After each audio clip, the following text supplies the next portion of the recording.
Hi everybody, Dan Illman, Matt Bernie are kicking off the stakes action on Belmont Stakes Saturday with race number 3. It's for 3-year-olds, but we're going a mile and a 16th. It's a one-turn race, and it's the Easy Goer Stakes. Remember your exacta winners bonus, all Belmont Stakes Racing Festival.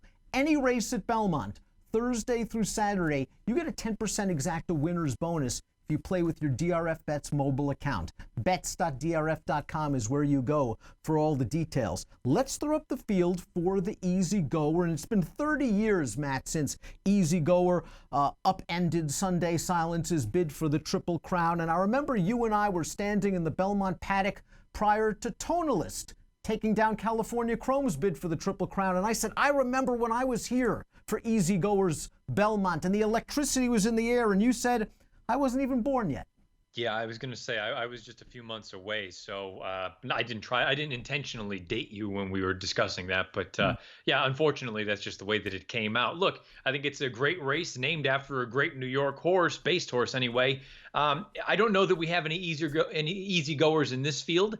But I do think you potentially have an opportunity if you want to go against the likely favorite, Always Mining. Always Mining deserves to be the favorite. Let's be honest. He won 6 races in a row and was the local hope in this year's Preakness Stakes. Well, he didn't win the Preakness. He finished near the back of the pack, but that's no embarrassment considering the quality of competition he faces. And as we see from the Timeform US pace projector, a good trip is coming. He is projected to sit just off the early speed of the number 5 Maajid. And anyone that saw the Federico Tessio 2 starts back knows Always Mining is just fine with a target in front of him.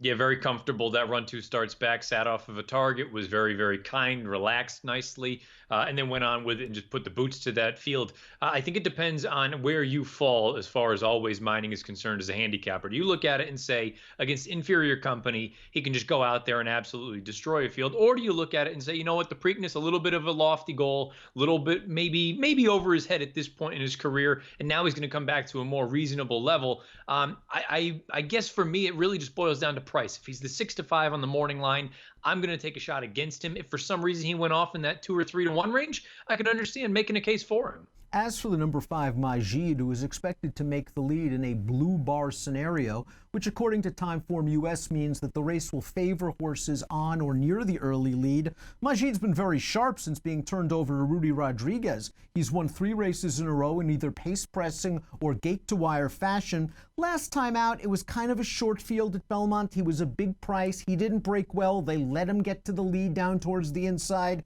He was late to change leads. I think he's going to have to do a little bit better in order to take down horses like Always Mining, but this is a very favorable pace setup. Well, I guess that's the thing. If you do like this horse, you're banking on that pace projector being correct, where you're going to be able to get out there, set a relatively soft tempo, and then be able to kick home when the real running begins. I'm with you. I didn't really like that run most recently.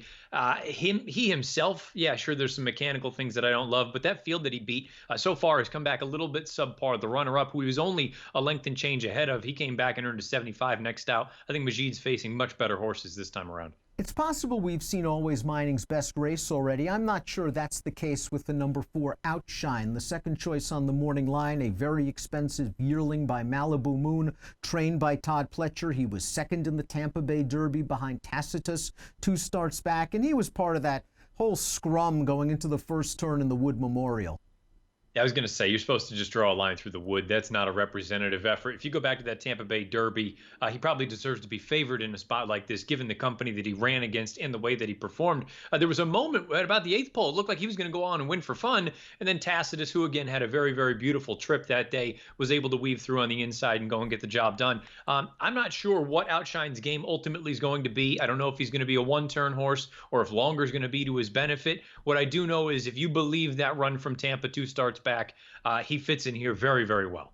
We have a half-brother to a Kentucky Derby winner in this field, and that's the number 1 Still Dreaming, who is kin to Nyquist. Now, this horse is going to be stretching out again. I think the 6 furlongs of the Chick Lang last time out was just a little bit too short for him. I actually think a one-turn route might hit him right between the eyes, although there is still a question of how good he really is. His buyers are a bit light.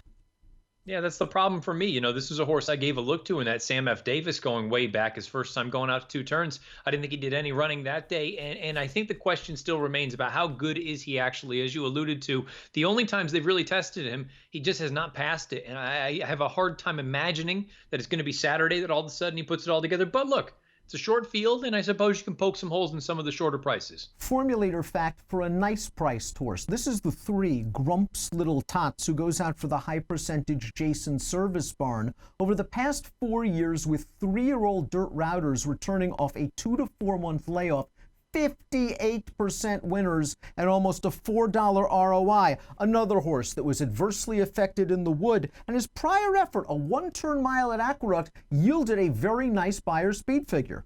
Yeah, see, he's kind of the horse that I look at and say the wood, again, you're supposed to just draw a line through it. You go to that maiden score 2 back. Visually, I wasn't blown away. I thought he was just kind of going up and down the lane. He was a little bit late with his lead change, and he faced inferior company that day. But you bring it up from a speed figure standpoint, he's not that far off from some of the fastest horses in here. And if you're really looking at it saying you might get 4 or 5 times the price of some of the shorter ones for a high percentage barn, I think you could do worse than Grumps Little Tots. And you made your case for your long shot selection as we throw up our picks for the easy Goer Stakes. You're going to take a shot with Grumps Little Tots, dropping out of that troubled wood memorial. DreamMaker has been a frustrating horse for his backers. He has certainly been a frustrating horse for his connections. He is a typical tappet. He's a little bit of a nut job. He ran that one race to kick off his season that we thought, boy, DreamMaker might be a serious horse in this division, when he ran off and hid from non-winners of one other than foes at the fairgrounds. But then in the Tampa Bay Derby, he just seemed very uncomfortable racing inside. The Bluegrass was just a complete and utter disaster. He did a little better last time out in the Pat Day Mile. He didn't break very well, but he must have been 6 wide on the far turn and into the stretch. He was plugging along at the end of that race. He finished ahead of Everfast, who came back to run second in the Preakness. I think DreamMaker somehow needs to get to the outside of horses. I don't think he likes dirt in his face. I don't think he likes anybody in front of him, but if he runs that one race, and maybe that's just a pipe dream at this point, he's a major contender. I mean, he's an enigma to me at this point. Look, I liked him in the Tampa Bay Derby. I picked him there. I picked him in the Bluegrass. Those were 2 terrible efforts. He comes back in the Pat Day Mile, and I think all things considered, it was actually a pretty good effort. Like you said, a little bit slow out of the gate. He was pinched back between horses, and he put in that big bid very, very wide, and I thought he was actually finishing with some interest. Look, his best race definitely puts him right there, and I think something else that you may want to factor in, that Pat Day Mile, if you believe the Timeform US rating, that's actually the highest last out in the field with the 108. It's not like he ran a slow race there that day, depending on which figures you want to look at. He's really one of those ones that's difficult for me to make a call on, because his best, I think, is more than capable of winning. His worst could very well run last. You know what? It's a scenario where if you get the 6-1 morning line, I think you should take it. And that's really the key. He has to stay at around the 6-1 morning line, maybe 5-1 at the very least. I'm going 2-5-6. You have Grumps Little Tots on top. Give me numbers. I went 3-2-4. Fun race, the $150,000 Easy Goer. It's the first stakes race on Belmont Stakes Saturday. Play it with a DRF Bets account. Play exactas all Belmont Stakes Racing Festival long, Thursday through Saturday. 10% exacta winners bonus on every race at Belmont when you use your DRF Bets mobile account. Bets.drf.com is where you go for all the details and approximate post time for the Easy Goer. 12:47 Eastern. Best of luck.